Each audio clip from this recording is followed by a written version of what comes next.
Le découpage des zones académiques de vacances scolaires, mis en place à la rentrée 2017, a redessiné la carte de répartition des zones A, B et C afin d'éviter qu'au sein d'une même région, des académies aient des dates de vacances scolaires différentes. Ce redécoupage a été fait sans vision globale, sans vision nationale et sans prendre en compte les flux touristiques. Nous sortons de la période hivernale et la situation a été très compliquée, aussi bien pour les professionnels du tourisme que pour les touristes eux-mêmes.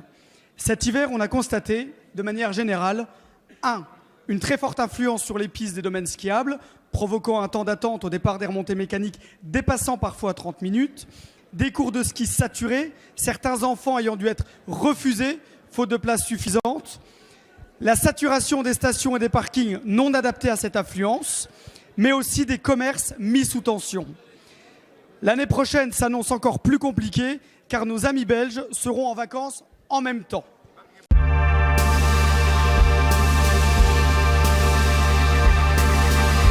Monsieur le ministre, ma question sera très simple. Allez-vous maintenir une décision prise de manière technocratique en totale déconnexion avec les réalités du terrain ou allez-vous faire preuve de bon sens et revoir l'articulation des vacances scolaires des zones académiques en fonction du flux touristique et ainsi aider à moindre coût tout un pan de l'économie française et notamment en différenciant par exemple des zones académiques telles que celle des Hauts-de-France ou celle de la région Grand Est. Merci, monsieur le député. Votre question est une question très classique parce que la question de la définition des vacances est toujours un grand objet de débat en France.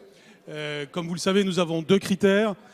Le premier, par ordre d'importance, c'est l'intérêt des élèves et notamment une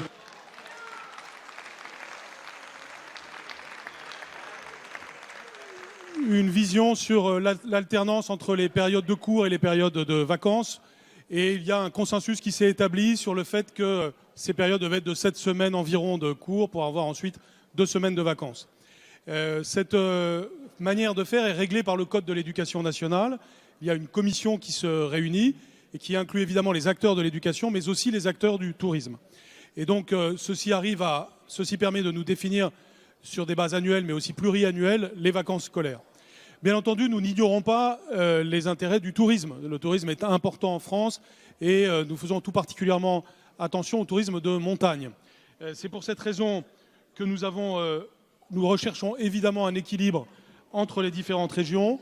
Nous devons tenir compte aussi de réforme régionale qui a créé une inadéquation parfois entre les régions et les académies et les zonages.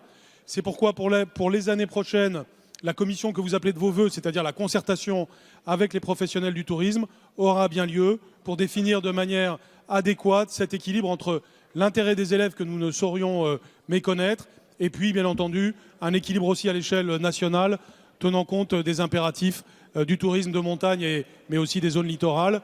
Ce sera fait et bien entendu, j'y veillerai très attentivement.